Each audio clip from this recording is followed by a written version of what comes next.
Voltamos com o nosso programa Sempre com Você, com esse anjinho lindo que a Ângela Mangini ensinou a gente a fazer hoje aqui no nosso programa. Espero que você tenha gostado, viu? Se não deu para anotar, não deu para aprender direito, né, que foi muito rápido, você pode acessar nosso canal no YouTube, youtube.com/TV Imaculada Conceição. Todo dia que termina o programa, a gente sobe o programa de hoje para você poder acompanhar. E eu recebo hoje com muito carinho aqui o Dr. Rafael Sampaio, advogado, professor universitário. Bem-vindo, Rafael, obrigado. Mais uma vez aqui no nosso programa. Falar sobre o último tema que você veio faz horas, né? Pois Falou é. com a gente aqui, mas eu acho que é muito legal a gente falar desse assunto. Acho propício e principalmente que a gente está vivendo esse período do advento, né? Em que nós falamos muito de vida e vir com um assunto como esse, né? A gente vai falar sobre a descriminalização do aborto, que na verdade tem muito se discutido. Primeiro, Rafael, eu quero assim, que durante esse ano foi muito discutido isso, né? Foi levado muita pauta. Eu sei que levava pauta, mas não se resolvia nada, né? Isso. Qual que é o cerne da questão? Então, o STF está com uma ação de inconstitucionalidade, ação de descumprimento de preceito fundamental, na verdade seria o nome correto dessa ação, que foi protocolada no STF, tentando descriminalizar a prática do aborto. E aí o procedimento vem caminhando. No ano de 2018 foram feitas algumas explanações lá no STF. Nós chamamos de amigos curi, que são os amigos da corte. São instituições que mandam representantes para poder falar sobre o tema. Então tivemos representantes de instituições religiosas, instituições favoráveis, inclusive, ao aborto.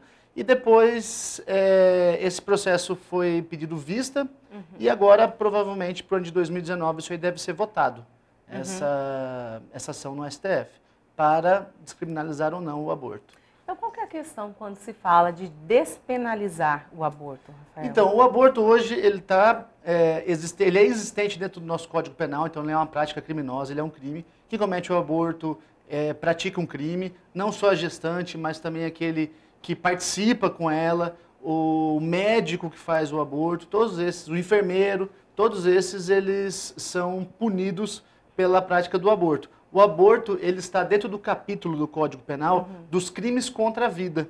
Então, a prática do aborto é um crime contra a vida.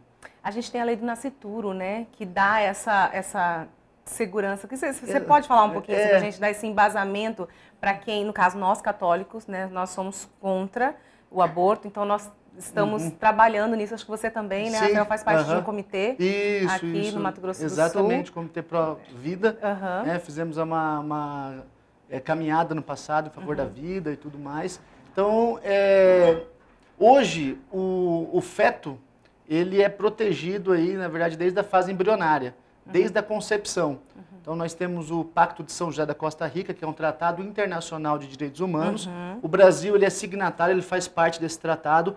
Então, nós somos obrigados a respeitar essas normas. Essas normas, elas entram no nosso ordenamento jurídico abaixo da Constituição e acima da norma infraconstitucional. Então, ele tem uma força muito grande, esse pacto internacional. E lá no Pacto de São José da Costa Rica, é explícito que a vida é protegida desde a concepção.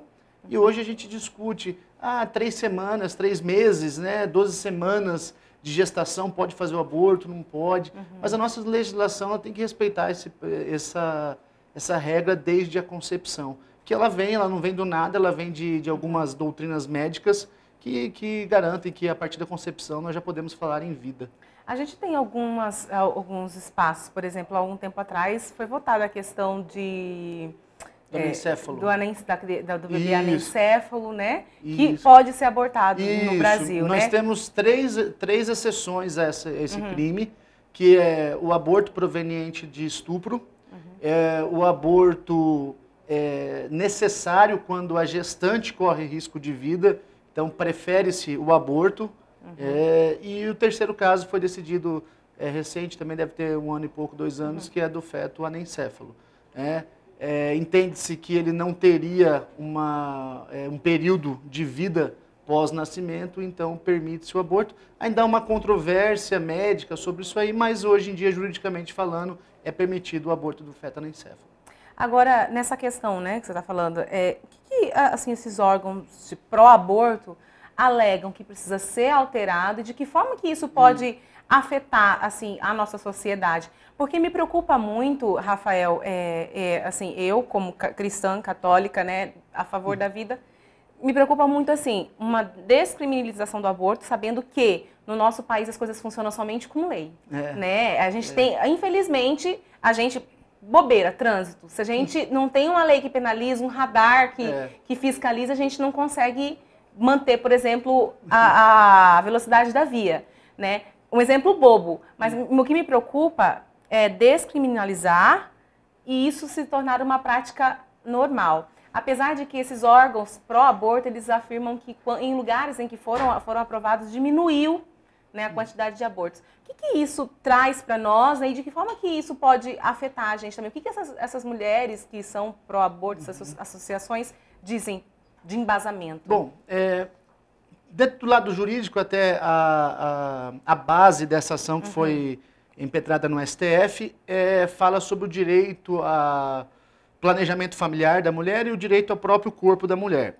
Também isso aí é um pouco discutível, né? Se não fosse discutível, não estaria no STF e votações ainda controversas ali. Então é discutível. Mas a base está em cima disso aí, do direito ao corpo, né, da mulher e em relação ao planejamento familiar. O que nós conseguimos enxergar em relação a isso? Descriminalizamos o aborto. O aborto hoje é uma prática permitida no Brasil. Sustenta-se também que isso poderia diminuir o número de abortos clandestinos. Tá? Eu sou contra esse posicionamento, esse argumento, porque também um exemplo bem singelo. O cigarro ele é permitido e até hoje nós temos contrabando de cigarro. Né? Então não é você deixar de criminalizar uma conduta que essa conduta ela se encerra.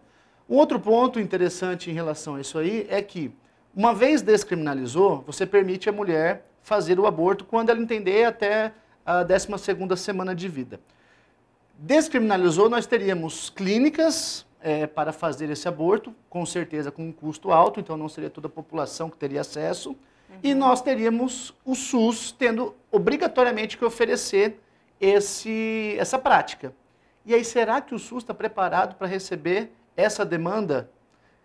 E é uma demanda que tem prazo, porque se hoje em dia para se fazer uma vasectomia, para uma mulher fazer um procedimento no SUS que impede a gravidez, a laqueadura, obrigado, já é difícil. Você imagina essa pessoa chegar na porta do SUS e falar assim, olha, eu estou gestante, pretendo fazer um aborto e 13ª semana. Será que já tem um médico anestesista, um enfermeiro, uma sala de cirurgia à disposição dela? Então, antes de se falar apenas em direitos, nós temos que também falar da estrutura do Brasil. Como que o Brasil está? O Brasil está preparado para receber isso? Não, não está. E nós temos que ver também que o Brasil, eu vejo que nós não estamos... Prova disso são as pesquisas. Nós não estamos em sanidade mental suficiente boa para viver uma fase como essa. Com certeza. Né? Se pequenas coisas que têm acontecido têm afetado a gente tanto, que tem tantos índices de pessoas sendo afastadas do emprego por causa de depressão, né, e tudo mais. E é comprovado. A Zezé esteve com a gente aqui esses dias, ela veio cantar aqui pra gente, né, e a gente falou um pouquinho sobre isso. Inclusive, a gente podia até fazer um programa especial, né, sobre isso, chamar a Zezé, ela vai estar por aqui a partir do ano que vem, né? Aí você também, chamar o pessoal desse comitê, né? Vamos. Pra gente poder falar, assim, mais abertamente sobre esse assunto, porque antes parecia que era um tabu, e hoje a gente precisa falar. Precisamos falar sobre isso. Agora, essa questão que as pessoas falam, né, meu corpo, minhas regras, que é dito, né, que a gente sabe que tem toda essa visão, né?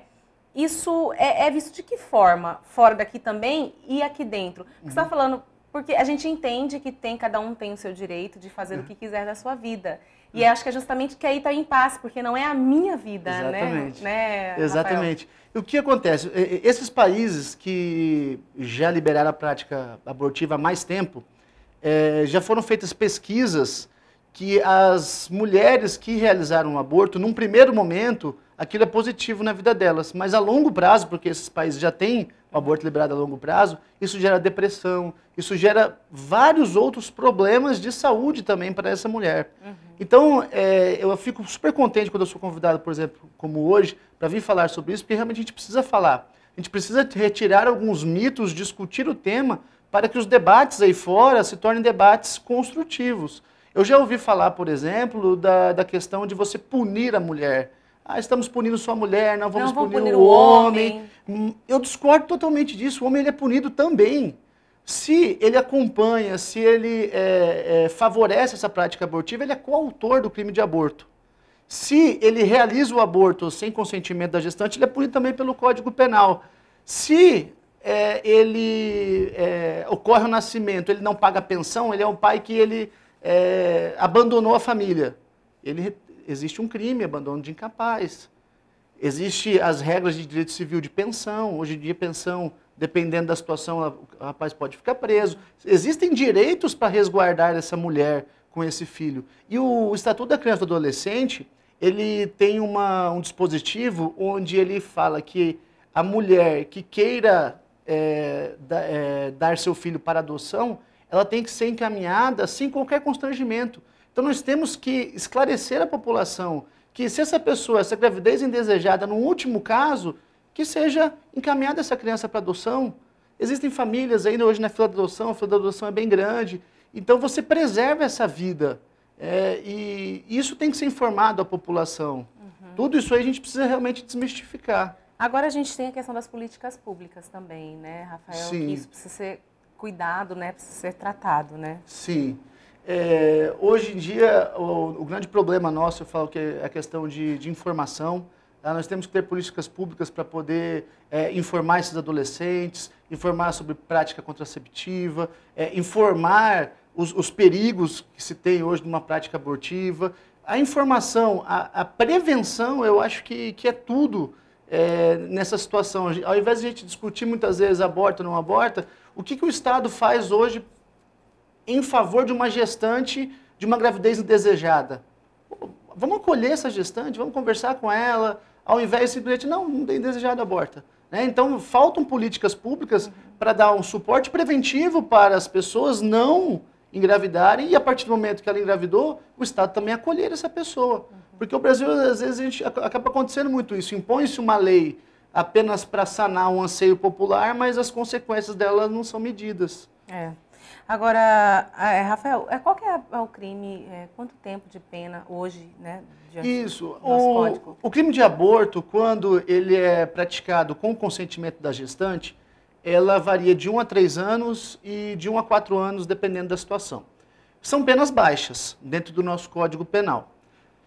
Essas penas, elas, de maneira alguma, ela vai gerar uma prisão dessa gestante. Tá? Eu tenho quase 15 anos de formado e pouquíssimos casos eu vi que a pena chega até a pena máxima, de vários crimes. Nós temos crimes icônicos no Brasil que não atingiram pena máxima. Isabela Nardoni, Suzane Richthofen. Então, crimes brutais. Se a gestante, por exemplo, cometeu um aborto, ela é primária, tem bons antecedentes, a pena dela vai se aproximar do mínimo legal. Ela não é uma criminosa costumeira. Ela tem benefícios penais por isso. Primeiro, o regime de cumprimento de pena seria aberto. Fora isso aí, existem substituição da pena, aquelas questões de cesta básica, de prestação de serviço à comunidade. Existe o que nós chamamos de suspensão da pena. Ela cumpre algumas condições, ao passar de um tempo, extingue-se essa punibilidade dela, ela não se torna nem reincidente. Então isso é uma coisa que é preciso se desmistificar também. Ninguém vem aqui querendo punir a pessoa que fez aborto. A pessoa que realizou um aborto, ela precisa de acolhimento. Mas é preciso uma legislação para que nós possamos ter um controle social. É preciso ter esse controle, essa régua de controle social. Agora, a partir do momento que o aborto aconteceu, é preciso haver uma punição? É preciso. Essa punição vai ser branda, se ela não é reincidente, ela tem bons antecedentes, e a partir daí deveria entrar o Estado e também acolher essa mulher. Não é olhar para ela com maus olhos, é acolher essa situação dela, porque eu imagino o que deve ser ruim para uma mãe que abortou seu filho, mesmo não querer aquela gestação. Isso deve ser algo ruim para o futuro dela. A gente tem uma situação que hoje a gente vê que as meninas estão engravidando cada vez mais cedo. Sim. Né? Muitas não sabem quem é o pai, ou o pai, elas sabem, mas o pai diz que não é e não assume, né? Então eu sei que são várias questões que são levantadas, né, pelas associações que são pró-aborto e que a gente compreende, né? Mas a gente gostaria muito de deixar claro o nosso ponto de vista, que é o ponto de vista da igreja. Agora, assim, você está falando que esse ano foi se conversado muito sobre isso, né? Teve essas explanações todas. Eu acompanhei, inclusive, em tempo real, que eles fizeram a transmissão, né? E aí a gente, acho que foi no começo do ano, se não me engano, antes do segundo semestre, né? E a gente acompanhou. E aí, Agora, em 2019, então, pode ser que isso venha à votação. Nós temos Provavelmente. um novo presidente eleito, né? O que a gente pode ter de visão sobre isso com essa nova candidatura? No período de campanha, eu fiz um estudo dos planos de governo dos 6 melhores colocados nas pesquisas sobre a parte de segurança pública, direito penal, processo penal. Dentro do plano de governo do presidente eleito, apesar de eu não concordar com muita coisa, uma das coisas que eu concordava é o posicionamento dele sobre o aborto. Que era um ponto também que eu concordo. Isso, ele, nesse ponto, ele é contrário à prática do aborto. Então, essa votação pelo STF é uma votação jurídica, ela não é uma votação política, porém a gente sabe que em determinados casos essa influência ela pode acontecer sim, é uma tendência você ter um presidente que representa a população com esse pensamento e às vezes o STF pode tender mais para um lado ou para o outro em virtude disso aí. Mas o posicionamento da nova presidência também é contra a prática do aborto. E aí a gente tem uma segurança que, chegando lá, ele pode vetar. Se houver uma mudança legislativa, ele pode vetar essa mudança. Na verdade, são muitos questionamentos, né, dessa nova presidência que a gente vai descobrir só no ano que vem, né, Rafael? É verdade, isso é verdade. Rafael, eu quero agradecer mais uma vez sua participação aqui. Obrigado, eu agradeço. Queria que você deixasse uma mensagem, né, então, para quem está em casa, tem esse comitê, né, MS Sem Aborto. Que as pessoas podem acessar o Facebook, buscar o comitê MS Sem Aborto, Comitê Pro a Vida, se informar mais. A nossa posição não é contra ninguém que realizou o aborto, é uma posição de acolhimento, é uma posição de informação. Então, fica o convite para todos aí. Obrigada, nós vamos para um rápido intervalo, a gente já volta, daqui a pouquinho tem notícias de hoje, não sai daí não.